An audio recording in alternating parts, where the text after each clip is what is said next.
Hello student, हम लोग आज स्टडी करने वाले हैं about the phylum Porifera. So this is the first phylum in the kingdom animalia. तो किंगडम एनिमेलिया में आने वाला जो पहला फाइलम है उसका नाम है पॉरीफेरा। तो पॉरीफेरा जो है एकदम बेसिक टाइप के ऑर्गेनिजम्स यहाँ पे हमको मिलेंगे। फाइलम का नाम पॉरीफेरा क्यों है? क्योंकि फाइलम में जितने भी एनिमल्स आते हैं उनके ऊपर छोटे छोटे होल होते हैं, ओपनिंग्स होते हैं। तो उसे हम लोग क्या कहेंगे? उसे हम लोग कहेंगे पोर्स। तो उसके नाम पे इनका नाम होता है फाइलम पॉरीफेरा। तो फाइलम पॉरीफेरा ये हमको कहाँ पे मिलते हैं? सबसे पहले पढ़ते हैं इनका ऑकरेंस। ये हमको कहाँ पे मिलते हैं? हमें ये कहाँ पे मिलेंगे? Where we get in a marine as well as the in a fresh water. तो normally they are generally marine. Generally marine इसका मतलब क्या होगा? मैक्सिमम एनिमल जो है वो मराइन वाटर में मिलते हैं, लेकिन कुछ एनिमल जो है वो फ्रेश वाटर में भी मिलते हैं। जैसे स्पॉन्जिलिया, उसे कहते हैं फ्रेश वाटर स्पॉन्ज। अभी ये जो ऑर्गेनिज्म है मोस्टली असिमेट्रिकल है। मोस्टली असिमेट्रिकल है इसका मतलब मैक्सिमम एनिमल जो होंगे मोस्टली असिमेट्रिकल है, लेकिन कुछ रेडियली सिमेट्रिकल होते हैं। तो कुछ रेडियली सिमेट्रिकल है और मैक्सिमम असिमेट्रिकल है। अभी यहाँ पे आने वाले जितने भी ऑर्गेनिज्म है member of this phylum are commonly known as the sponges. हम इनको ही बोलते हैं स्पॉन्जेस। तो यहाँ पे आने वाले जितने भी ऑर्गेनिजम्स है उनको कहा जाता है स्पॉन्जेस।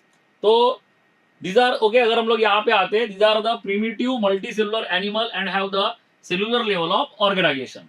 तो ये सबसे पहले प्रीमिटिव टाइप ऑफ ऑर्गेनिजम्स है। यानी हमारे अर्थ पे अगर हम लोग इवोल्यूशन के बारे में स्टडी करते हैं तो इवोल्यूशन में सबसे पहले जो आया वो था बैक्टीरिया। फिर बैक्टीरिया के बाद उनसे बन गए अमीबा। और अमीबा जो है भाई पानी में भी अमीबा अमीबा अमीबा अमीबा है। तो यूनिसेलुलर स्ट्रक्चर प्रेजेंट है। फिर धीरे धीरे क्या हो गया कि ये अमीबा अमीबा अमीबा एक साथ आ गए और इनसे मिल गया हमको एक मल्टी सेलुलर एनिमल। तो ऐसे ही इवोल्यूशन में हमें जो ऑर्गेनिज्म मिले वो थे स्पॉन्जेस, वो थे पॉरीफेरा। अभी ये जो ऑर्गेनिज्म है ये सीडेंटरी होते हैं, ये एक ही जगह पे होते हैं। नॉर्मली एनिमल जो होते हैं वो मूवमेंट करते हैं, लेकिन यहाँ पे ये एनिमल जो है वो मूवमेंट नहीं करते। वो एक जगह पे स्टेबल रहते हैं, खड़े रहते हैं। जैसे कोई बॉटल अगर होगा तो बॉटल के जैसे होते हैं। जैसे मान के चलो कि कोई बॉटल है, हमने कहीं पे रख दिया पानी में, उसके जैसे वो अटैच रहेंगे, तो बॉटल के जैसे होते हैं। तो नॉर्मली अगर हम लोग यहाँ पे आते हैं तो ये प्रीमिटिव है। प्रीमिटिव क्यों कहा गया है? क्योंकि ये हमें इवोल्यूशन की प्रोसेस में सबसे पहले मिले हैं, तो इसलिए इसका नाम हो गया प्रीमिटिव। और अगर हम लोग आते हैं सबसे पहले इसका ऑर्गेनाइजेशन, तो ऑर्गेनाइजेशन जो होगा वो होगा सेलुलर लेवल ऑफ ऑर्गेनाइजेशन। फिर आते हैं सिमेट्री की तरफ। सिमेट्री रहेगी असिमेट्रिकल या कभी कभी रेडियली सिमेट्रिकल होगा। उसके बाद अगर जर्म लेयर आते हैं तो जर्म लेयर जो होगा वो होगा डिप्लोब्लास्टिक। और अगर हम लोग सीलोम की तरफ आते हैं तो ये रहेंगे असिलोमेट। तो यहाँ पे सीलोम वगैरह हमको देखने को नहीं मिलता है, ये होते हैं असिलोमेट। और यहाँ पे अगर हम लोग आते हैं और से, so sponges have the water transport और कैनल सिस्टम। इसका ये मेन कैरेक्टर है कि इसमें वाटर ट्रांसपोर्ट और कैनल सिस्टम प्रेजेंट होता है। That is the main characteristics of the phylum porifera. तो हम लोग जैसे जैसे आगे आगे बढ़ेंगे हर एक फाइलम के कुछ यूनिक कैरेक्टर्स है। वैसे ही यहाँ पे इसका यूनिक कैरेक्टर है वाटर कैनल सिस्टम। तो वाटर कैनल सिस्टम इसका एग्जांपल है। तो यहाँ पे अगर हम लोग आते हैं तो यहाँ पे हमें इस तरह ये मिलता है यू स्पॉन्जिया। यू स्पॉन्जिया यानी क्या होता है? Bath sponge. इसके बाद ये यू प्लेक्टेला है। अभी हम लोग यू प्लेक्टेला को देख सकते हैं। तो यू प्लेक्टेला जो है वो ऐसे एक बॉटल के जैसा है और यहाँ पे छोटे छोटे होल प्रेजेंट है। तो यहाँ पे ये जो बड़ा वाला होल होगा इसे कहते हैं ऑस्क्यूलम, और ये छोटा वाला जो होल होता है इसे कहते हैं ऑस्टिया। तो ये ऐसे ऑर्गेनिज्म है, सीडेंटरी है। इसे हम लोग कहेंगे यूप्लेक्टेला। वीनस फ्लावर बास्केट, इसको भी हम लोग वीनस फ्लावर बास्केट कहते हैं। अभी ये स्टोरी ऐसी है कि यहाँ पे कुछ एनिमल रहते हैं जो मरते दम तक वहीं पे रहते हैं।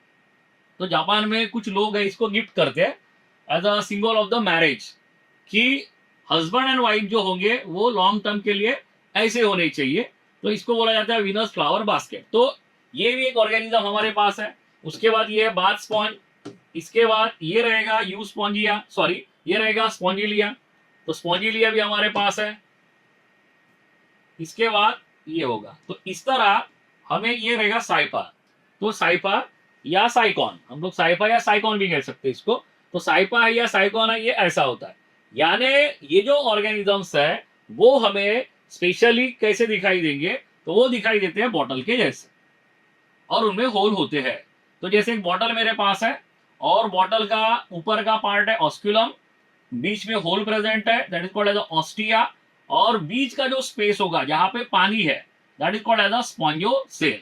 तो जैसे हम लोग यहाँ पे आते हैं, यहाँ पे अगर हम लोग आते हैं, जैसे यहाँ पे ये है इस तरह साइफा, ये रहेगा यू स्पॉन्जिया और ये रहेगा स्पॉन्जिलिया, इसे कहते हैं फ्रेश वाटर स्पॉन्ज। तो मैं यहाँ पे जो स्पॉन्ज है इसका ओके एलएस लेता हूँ। तो अगर मैं जैसे ये वाला है साइफा, इसका अगर मैं एलएस लेता हूँ तो एलएस लेने के बाद मुझे क्या क्या दिखाई देता है? एलएस लेने के बाद मुझे दिखाई देता है यहाँ पे एक open part that is called as the osculum. फिर यहाँ पे मुझे आउटर साइड में, जैसे मेरे पास एक बॉटल है, उस बॉटल को मैंने कट किया ऐसे, एलएस लिया उसका लॉन्जिट्यूडनल सेक्शन, तो मुझे क्या क्या दिखाई दे सकता है उसके जैसा। तो यहाँ पे हमें इतना सारा स्ट्रक्चर दिखाई दे सकता है। तो यहाँ पे बाहर का पार्ट है, इसे कहते हैं पिनियाकोडर्म, इसे कहते हैं पोरोसाइड, पोरोसाइड यानी वाले सेल, जो होल होगा इसका नाम है ऑस्टिया, इसके अंदर प्रेजेंट है कुछ सेल, इसको बोलते हैं कोनोसाइड। फिर यहाँ पे ये स्ट्रक्चर है स्पिक्यूल, अमीबियोसाइड, और एक रहेगा स्पॉन्जियोसेल। तो ये बेसिकली एक स्ट्रक्चर है जो हमको पॉरीफेरियंस में देखने को मिल सकता है। तो अगर हम लोग यहाँ पे आते हैं, सबसे पहले इसका स्ट्रक्चर देखते हैं, तो स्ट्रक्चर में हमें इतने सारे पार्ट दिखाई देते हैं। अभी यहाँ पे हम लोग आ जाएंगे फ्रॉम द डाइजेशन। तो स्पॉन्जेस जो होती है उनका डाइजेशन कैसे होता है? डाइजेशन जो होता है वो होता है इंट्रा सेलुलर। जैसे अभी ये स्पॉन्ज पानी में प्रेजेंट है, तो स्पॉन्ज अगर पानी में प्रेजेंट है तो पानी यहां से आएगा, पानी यहां से आएगा, ठीक है, that is called as the ostia. तो सबसे पहले पानी जो है, पहले लेता हूं मैं वाटर, वाटर है, तो पानी जो होगा, पानी सबसे पहले यहां से आएगा ऑस्टिया से, फिर पानी यहां पे आने के बाद ऑस्टिया की तरफ जाएगा, ऑस्टिया, ऑस्टिया से पानी जाएगा स्पॉन्जो सेल की तरफ, स्पॉन्जो सेल से यहां पे जाएगा ऑस्क्यूलम, ऑस्क्यूलम से जाएगा आउट साइड। तो ये जो पाथवे होगा इसे कहते हैं वाटर कैनल सिस्टम, इसे कहा जाता है वाटर कैनल सिस्टम।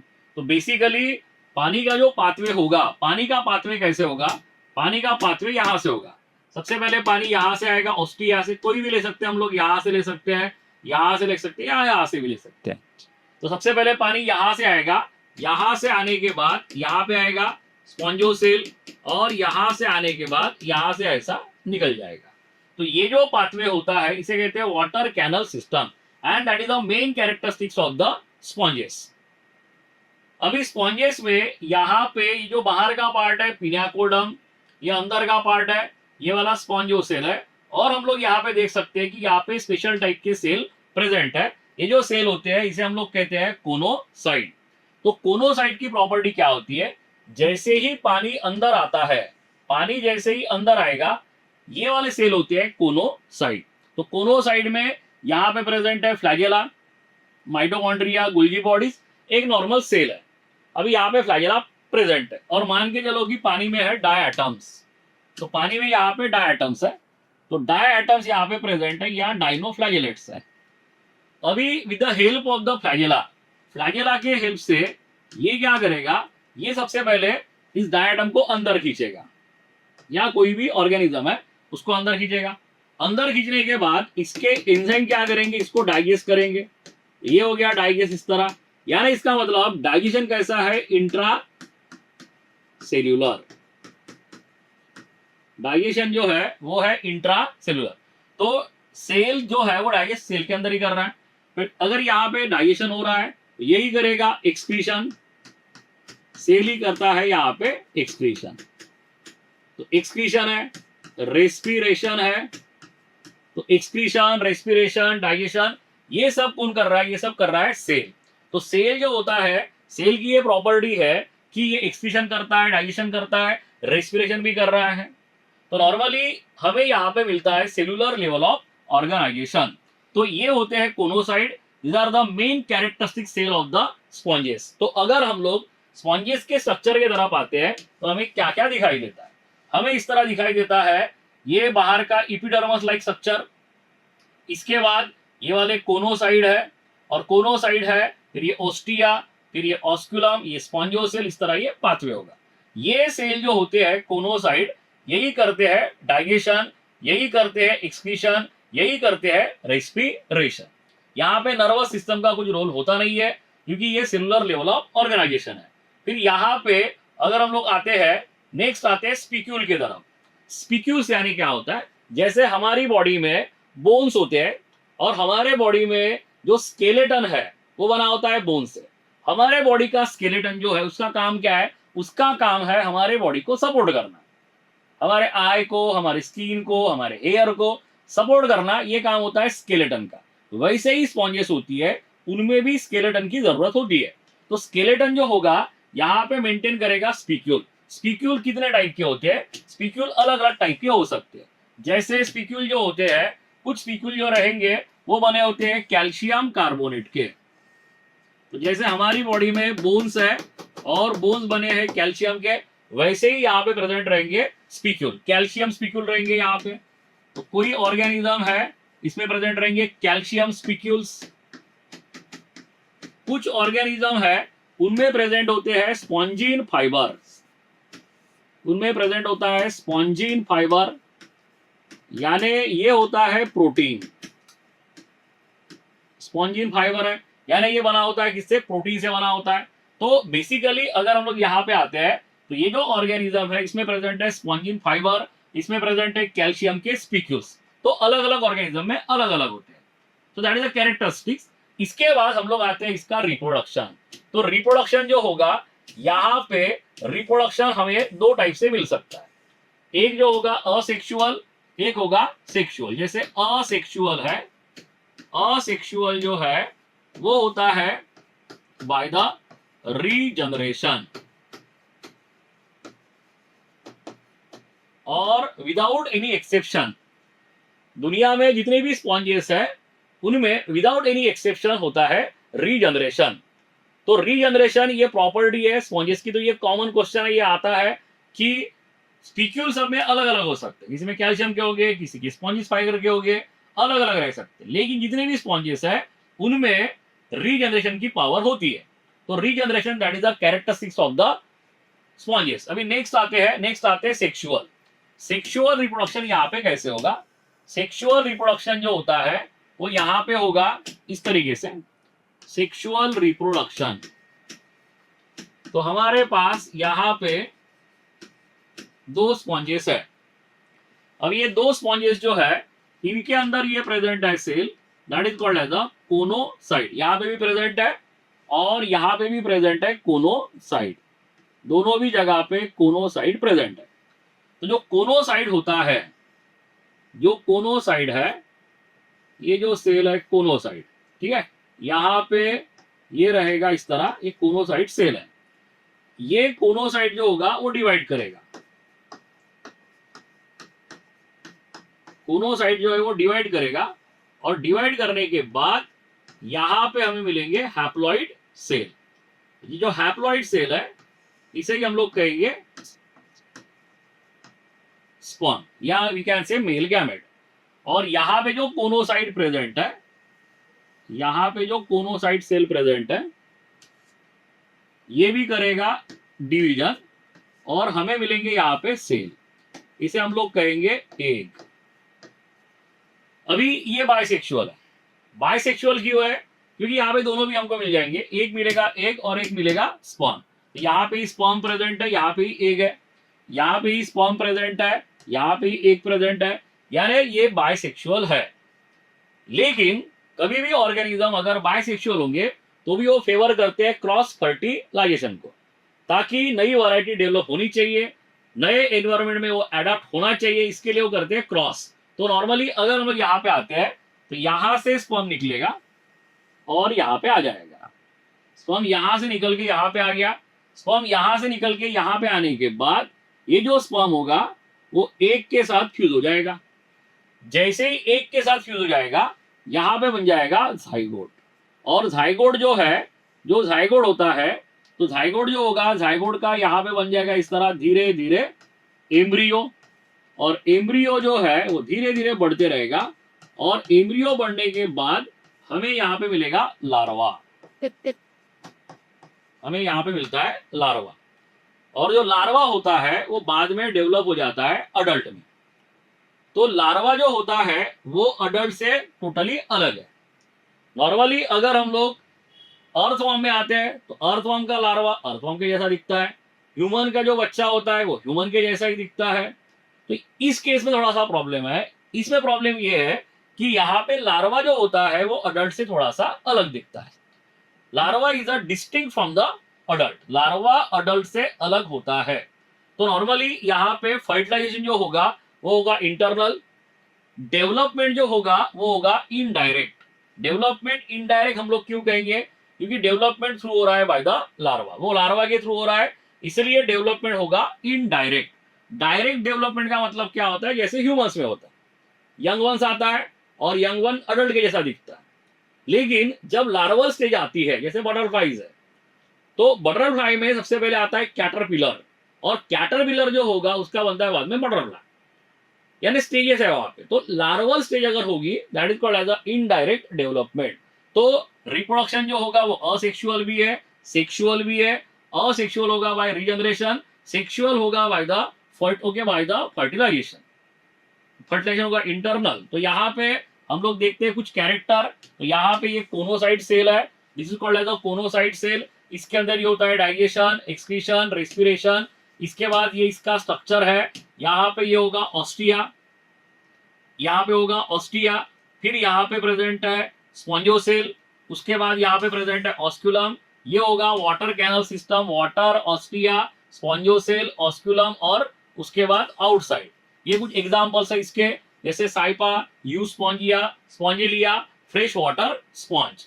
तो यहाँ पे इसके कुछ कैरेक्टर्स है, वो हम लोग थोड़ा देखते हैं। Characters here. Member of this phylum are commonly known as the sponges. They are generally marine and mostly asymmetrical animal. These are the primitive multicellular animal have the cellular level of organization. तो organization कैसा था? Cellular level. Sponges have a water transport और canal system. हमने देखा कि sponges में water transport system है और canal system है। Water enter through the minute pore. पानी जो होता है वो ऑस्टिया से अंदर आया into the body wall, into a central cavity spongocell, from where it goes out to the osculum. तो ostia, spongocell और osculum, the pathway of water transport is a helpful in a food gathering, respiratory exchange and the removal of waste. तो वहां पे cell थे, जो cell थे उस cell ने क्या किया? तो डाइजेशन किया, रेस्पिरेशन किया और वेस्ट भी बाहर निकाला। उसके बाद कोनोसाइट, सबसे इंपॉर्टेंट कोनोसाइट और कॉलर सेल दोनों सेम ही होते हैं। Line the spongocoel and the canal digestion is a intracellular. हमने देखा कि सेल ने ओके डाइजेस्ट कर लिया। The body is supported by the skeleton made up of the spicule और स्पॉन्जिन फाइबर। दोनों में से कुछ भी हो सकता है। Sexes are not separate. तो हमने ये भी देखा कि सेक्सेस जो होते हैं अलग अलग नहीं है।